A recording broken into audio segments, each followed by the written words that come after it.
So to start off, we'll factorize as if this was a normal quadratic equation.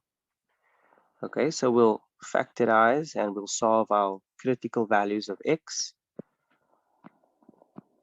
So the factors of 6 is 3 and 2.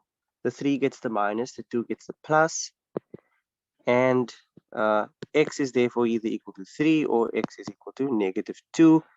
These are our critical values. Okay, they are not the solutions for the equation, only the critical values where we're gonna, I guess, find our solution. Okay, now I want you to draw this parabola. Okay, just a small parabola, which represents the quadratic function that we have, the x squared minus x minus 6. Okay, now remember this horizontal line that you draw through the parabola, that is the x-axis. And any point that touches the x-axis is the x-intercept. Okay, so the -2 and the 3, those are our x-intercepts. So where is this function less than 0? Well, if 0 is the x-axis, less than 0 would be everything between -2 and 3. It's everything below the x-axis. Okay, above the x-axis is positive, below the x-axis is negative. So it's everything between -2 and 3. For these x values, will our function be negative, our x squared minus x minus 6. Okay, so your final answer is x has to be greater than -2, but less than 3. You all happy with this? Any questions? So, in the test, are we gonna need to draw the? So you don't get marks for the parabola, but it's just a helpful tool to use when you're trying to visualize what they're asking for. Okay. So let's say I reverse this question. Okay, let's say they asked us for which values of x is this a quadratic greater than 0. Can you see I changed the sign there? Greater than 0. Then Yes, sir. again, we'll just draw the parabola. And we'll also put in this critical values, -2 and 3.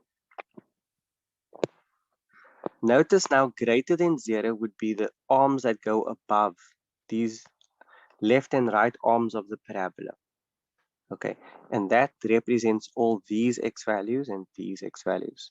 Now I know I'm not getting any marks for this, but it just helps me read off my answers easier. Like here I can clearly see this is all the x values less than -2. And this is all the x values greater than 3. So your answer is x less than -2 and x greater than 3. Okay, it just helps you visualize the inequality better. Okay, I hope that answers your question. So you don't get marks for it, Thank you, sir. but it is a helpful tool. Okay, so Kyle, here we have 2 to the power of x plus 2 to the power of x plus 1 equal to 48. How would we solve x in this scenario? So first you must make so there's like a common base. You want to make the bases the same? Okay. So but what I would first do is I first turn that 2 to the power of x plus 1, I say 2x, and then times by 2. So then at 48, we must now have to convert that into a 2, or have a base of 2 at least. Okay, so to do this thing that Kyle is speaking of, you could either use your calculator where you find shift and the factors of 48, or you could do it the old school method, which we learned like in grade 7. You put in prime numbers. So you divide the 48 by 2, that gives us 24. You divide 24 by 2, that gives us 12. Divide that again by 2, it gives you 6. Divide 6 by 2, and it gives you 3, but now you can't divide by 2 anymore. So then you divide by the next prime number, which is 3, and that gives us 1. Okay, so we reduce the number to 1. Now, these numbers here on the left-hand side, that is your prime factors. So Kyle, just check if your calculator agrees with this. Is the factors of 48 2 to the power of 4 times 3? Yes, sir.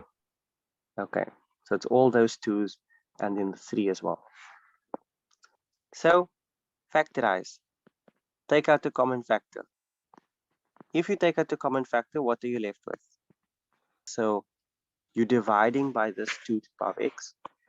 If you divide it by itself, so 2 to the power of x divided by 2 to the power of x, that gives you 1. Then on the other side, when you take out the 2 to the power of x, you are left with that 2 to the power of 1. Okay, and that 1 plus 2 is equal to 3. And so Jessica actually just pointed out now that it's this whole 3 business here on the one side that was sort of confusing everyone. But now you can actually divide by 3 because 3 cancels with 3. And here again, 3 cancels with 3. So you're left with 2 to the power of x, which is equal to 2 to the power of 4. From there, we can see that x will be equal to 4. This is not saying that we divided by 2 on both sides. That is an incorrect statement. I know it looks like, okay, did we just like divide by the 2? What happened to the 2? But that's not dividing by 2. You're simply saying, because the bases are the same, the exponents therefore have to be equal. Okay, since the bases are the same, the exponents are equal. Okay, so we got some new members. Sarah's joining us. Sarah, would you like to help us with this one? 2x minus 1 plus 2 equal to x. We're trying to solve x with this equation. So you have to square both sides to get rid of the square root. That is correct, but if we square both sides right now, that's going to create a whole mess. So before I square both sides, let me first take the plus 2 over. Let me first take that over. So it becomes minus 2 on the other side. Now, if I square both sides, I can get rid of that square root, and there's no mess that's created from that. Okay, because with a plus 2 there, it's going to be a lot more complicated than you'd have hoped it to be. So the square cancels the square root. You're left with 2x minus 1. Great stuff. And now, guys, what do I do here on the right-hand side? What should I do there? And I'm precisely asking because a lot of people make mistakes here. So is it not x squared minus 4x plus 4? X squared minus 4x plus 4. Okay, let me play devil's advocate for a bit. Where are you getting this minus 4x from? Because I understand the x squared and the 4, but where is that minus 4x coming from? So, Yes. isn't it one positive 2x and the other one a negative 2x, so it cancels? Remember, when you square a bracket, like this x minus 2, it means that you are multiplying it by itself. So both will be negative. And if you multiply this out, x times the negative 2 and then the negative 2 times the x, and you add those like terms, you actually do end up with negative 4x. So the minus 4x is correct. Right. Let's move on now. Let's add all our like terms. So you have the minus 4x squared, actually just the minus 4x, and you have the 2x over here. But if you take it over, it's going to be minus 4 minus 2. That gives us minus 6. And then you have this plus 4 over here and the minus 1. That is going to give us 5.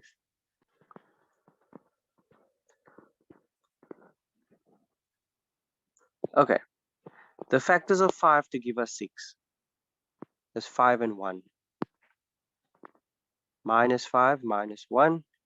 And so therefore, x is either equal to positive 5 or x is equal to positive 1.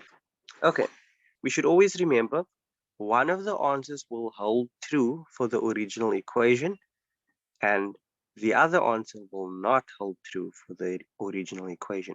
Okay, so I want you to take this answer of 5 now, substitute it into this left-hand side of the equation, and if it equals the right-hand side, which should also be 5, then it means your answer is correct. So substituting 5, you're going to say 2 times 5, which is 10, minus 1, which is 9, and the square root of 9 is 3. Okay, so then you have that 3 that is being added to the 2 here on this side, and 3 plus 2 is equal to 5. So the left-hand side is equal to the right-hand side. So that works. Okay, try the same thing with 1. If you substitute x with 1. 2 times 1 is 2, minus 1 gives us 1 again. The square root of 1 is 1, and 1 plus 2 is 3. And x is not equal to 3, x was equal to 1. So it gives us a contradiction, and therefore x cannot be equal to 1. So x is equal to 5, but x cannot equal 1. Okay, solve x and y simultaneously. Okay, how do we start with this? You can at least start with making either x or y the subject of the formula. If you take this equation, would it be easier for me to make x or y the subject of the formula? So Yes. I guess it's also easy for us to make y the subject of the formula, but then we're going to have to deal with fractions because we'll have to divide by 2. So I don't want to do that. I'm just going to take the 6 over, which therefore means x is equal to 2y minus 6. Okay. Now, if you look at the other equation, you're going to substitute x with the 2y minus 6. Okay, so both x's there needs to be substituted with 2y minus 6. Okay, so I'm going to do that part now. So 2y minus 6 squared plus 2y. See here, this is 2xy, but I can also write it as 2yx. Okay, so I'm going to say 2y, and then my x is 2y minus 6. Then we say equal to y squared. Okay, so starting with this bracket, I'm going to make use of the shortcut multiplication technique. So you square the first term, so 2y squared gives us 4y squared, and then 6 squared gives us 36. Okay, now to find the middle term, you're going to have to multiply the 2y with the 6. That gives us 12y. Then we double it, so that should give us 24y. Okay, so that is the shortcut multiplication technique. Okay, let's continue. We're going to multiply the 2y inside with this bracket. So 2y times 2y is again 4y squared. 2y times 6 is 12y. And then we bring the 3y over because, like I said, we're going to form a trinomial. Okay, so let's add some like terms. 4y squared plus 4y squared minus 3y squared. 4 plus 4 is 8, minus 3 is 5. So 5y squared. Then we're going to add this negative 24y with the negative 12y. That should give us 36y. Okay. And this 36 here, it's all on its own. So we're just going to write plus 36. There's no other constants in this trinomial. All right. So this is the equation we end up with, the trinomial that we end up with. To factorize this, so we're going to be using the factors of 5 and the factors of 36. Okay. So 5 is a prime number. The factors of 5 is just 5 and 1. Okay, because 5 is a prime number. So you end up with 5y and 1y. Okay. Then 36. The factors of 36, well, there's many factors of 36. It's 36 and 1, it's 2 and 18, it's 3 and 12, it's 9 and 4, and it's 6 and 6. Okay, let's try 6 and 6 and see if this works. Okay. Turns out this actually works. 5 times 6 is 30, and 1 times 6 is 6. 30 plus 6 is equal to 36. Okay, so it gives us that middle term here. Okay, now from that we can read off our answers. So for the first bracket, it's going to be 5y minus 6 equal to 0, and therefore y is equal to 6 divided by 5. And for the second bracket, y minus 6 equal to 0, and therefore y is equal to 6. Okay, so you end up with these two answers. Substitute back into that first equation we created with x. Remember at the beginning we said x is equal to 2y minus 6. So now that you know what y is equal to, now you just substitute and you work out what your answer is for x. And do the same thing with the other value. 2 times 6 minus 6. And that should also be 6. What's our answer for this fraction one?